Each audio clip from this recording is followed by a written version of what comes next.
There are sects among the Muslimin. We get along. That's how it should be. We should be getting along. We should greet each other. This business of labeling people kafir is one of the roots of the problems we have.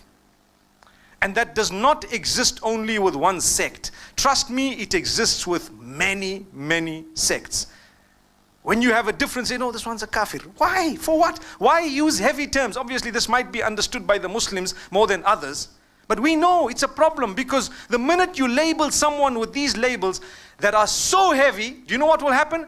It creates a sense of going back to some rulings in the hearts of some of the Muslims. And you know the ruling of apostasy, for example. Some of them have made mention of some harsh rulings. The problem is the people start taking the law in their own hands. That's where the problem is. A few days ago, I saw a clip on YouTube. There is a singer called Junaid Jamshed. I don't know if you heard that name. What happened to him is, he's a Pakistani. In one of his talks, he was a singer. And he turned to the deen and he became a little bit more serious about his faith. But still, he was promoting something, saying something. In his statements, you know, we are human beings. I'm sure we have a slip of the tongue now and again. It's normal. Look, I'm speaking to you without a paper.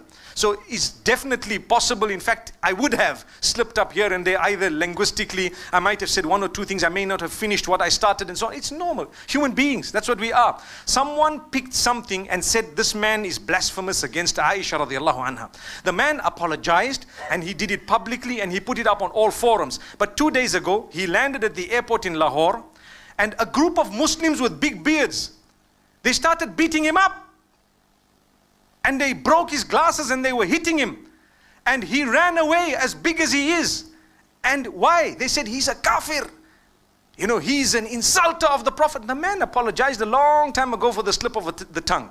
It was a statement that he made. He said something about Aisha radiallahu anha, whatever it was. And he acknowledged, look, it was a mistake. I read a narration. It was a false narration, whatever it was. But they beat him up.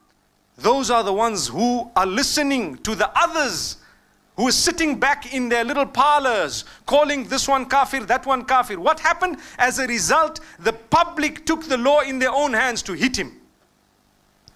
There's a difference of opinion, leave the man. But he apologized on top of that. And still, what was the root of that? It was because someone somewhere called him a kafir. That's what it is. Relax. If I have a difference with you, I could say, my brother, this is a deed of disbelief. That's correct. But to label you, hey, this one, that Allah has kept one entire day to do that. It's known as Yawmiddin, the day of judgment. Don't judge people just like that. If people were non-Muslim and they accepted Islam, or people were sinful and they came to the right path, remember there would also be people on the right path who later become sinful. It could be. So don't be judgmental. Try and contribute positively to everyone. Try and reach out to all. If you see something wrong, there is a way of correcting it. Think and think deeply, not just shallow. Think very deep. People are generally good, but the devil comes to us and makes us love gossip and start up a problem, and we get excitement when we see people fighting. Yeah, you see, it's gone there and it's there. For what? May Allah subhanahu wa ta'ala gather us together in Jannah the same way He has gathered us here.